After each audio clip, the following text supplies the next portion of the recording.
speed dating. Who's next? Who are we dating next? Except for the bell in the center, you know. Let me see what it says here. James Wan. All right. Is regarded as one of the most creative filmmakers working today. I would say yes. Most recently won Conjuring 2. Peter Lenkov is a fan of James Wan. That's all it says. All right. I like your cheat sheets, you guys. This is fun. Let's shoot. Question for you. Yes, sir.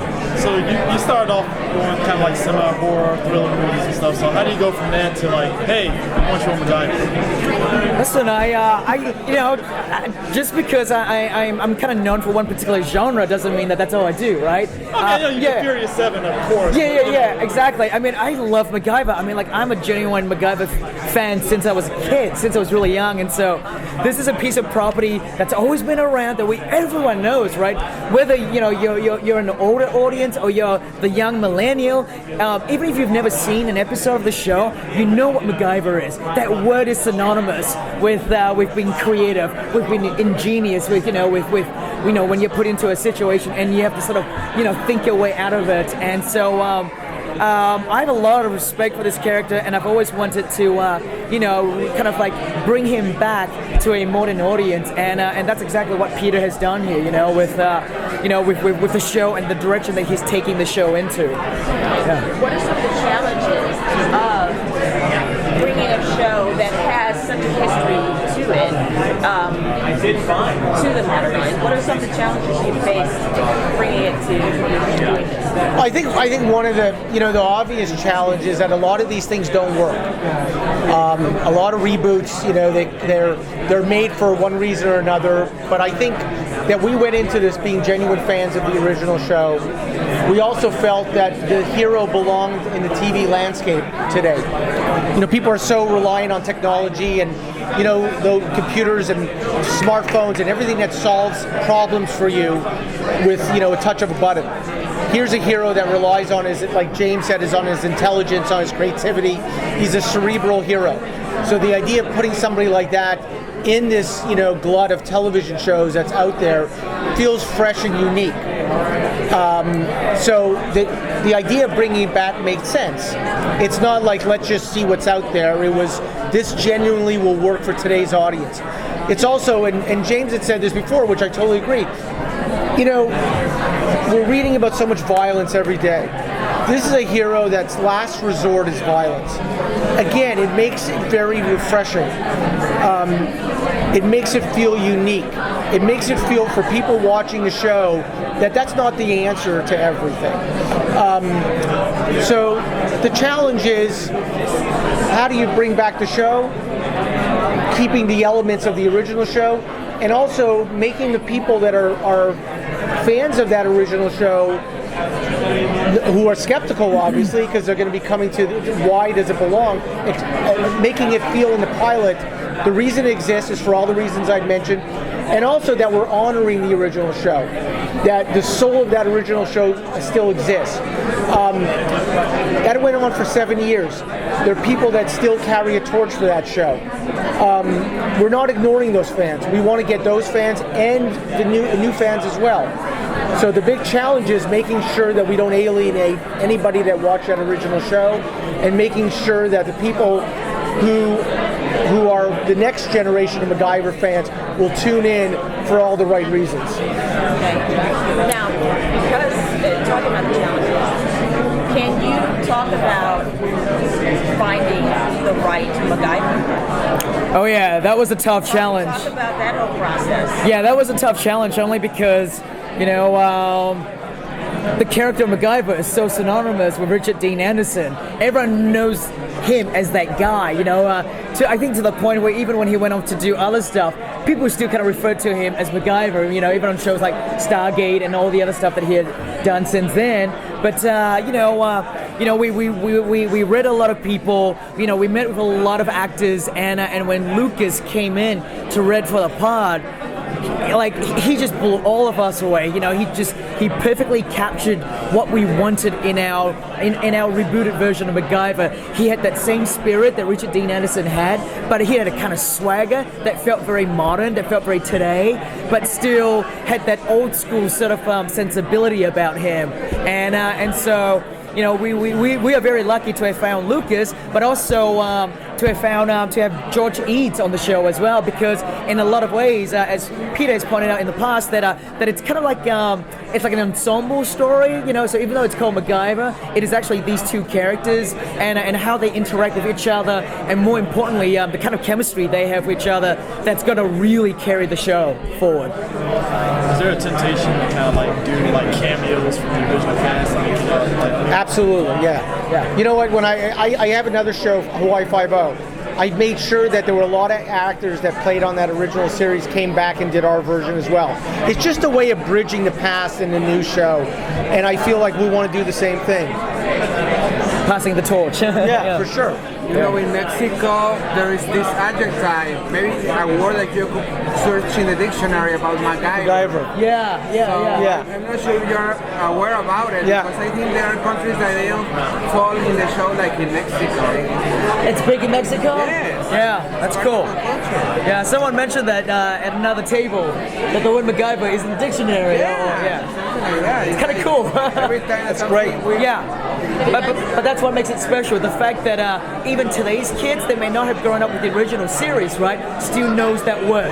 They understand that word, they know that name, and they use it, even though they don't quite know where it came from. And so hopefully our show will kind of show it to them, where it came from. How are you going to find your taste in the show? Because you're a horror director and producer.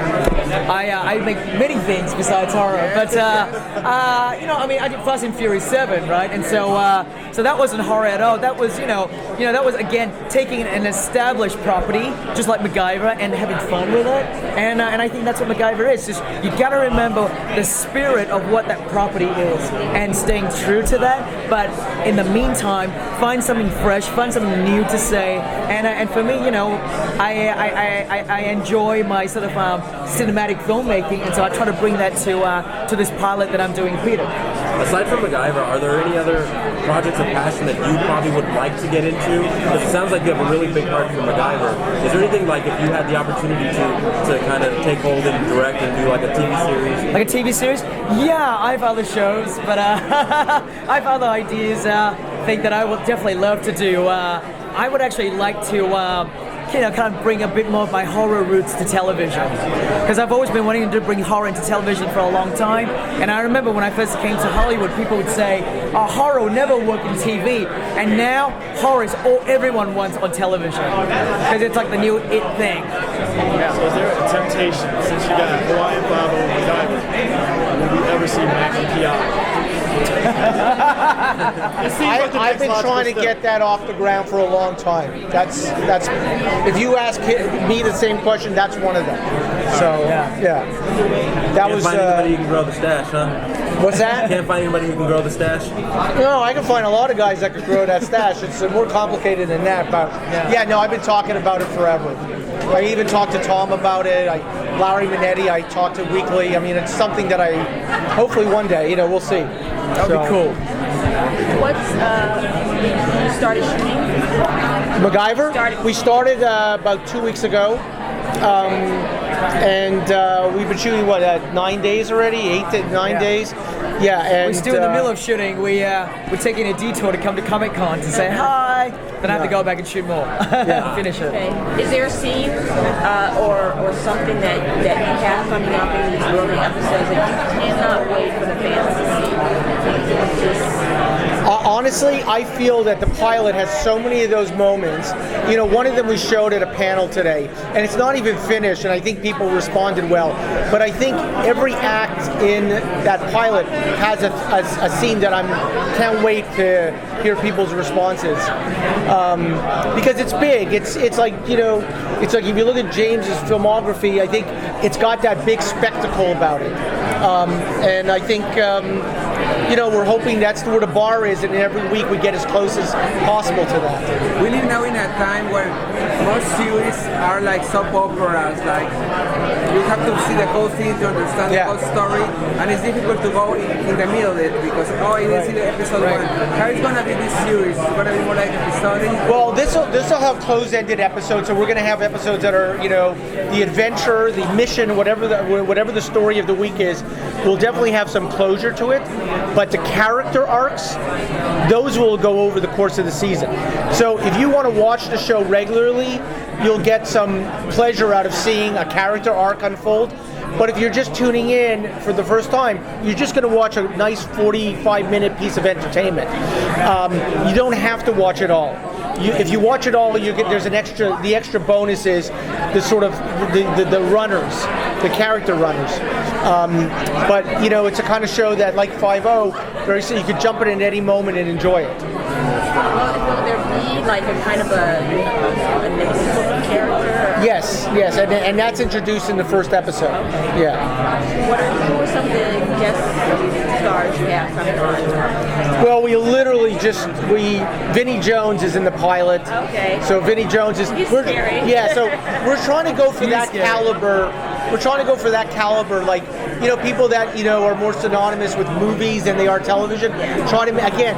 The whole idea is to make it feel like a spectacle, like you're watching a summer movie every week. That's suggested Mr. Bashar. Great idea. I love him. Great idea. Is it tough, like, coming up with different, gadgets for him to, like, come up off the fly for you, or is it just kind of comes easy? Gadgets? Like, well, not gadgets, but just him coming up with different things. Well, I'll tell you one. In the second episode, in order to rescue somebody, they go into a building. They have to cut the power in the building, so they black out the building, and MacGyver has to make a pair of night vision goggles out of whatever he finds.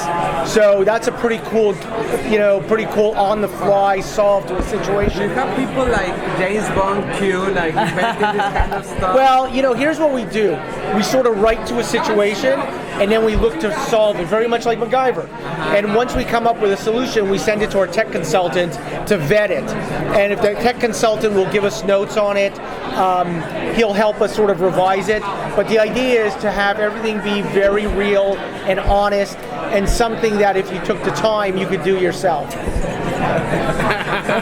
Like 2 monsters. Yeah. Some of them you shouldn't do yourself. You may blow your head off. Well, it's funny you say that, because what we want to do is online. We want to do basically a breakdown, a reverse engineer whatever the gags we did that week. So the audience could go on and see how they're really made. So that's one of the things we've talked about with the interactive team. That's actually really cool. Yeah. Because it's talking about the future of engineering. Right. Kids that now are engineers, maybe they have inspiration watching the original show, no? Yeah. Well, CSI got a lot of people to go to forensic school. There was a big spike in that when that show started to air, and for first 4 or 5 years, people wanted to be forensic scientists because those were heroes. They were considered heroes. So we're hoping the same thing. I hope people look at this as a way to get into engineering, a way to be creative thinkers, and hopefully we could have even a piece of that kind of impact on the culture. That would be fantastic. Yeah.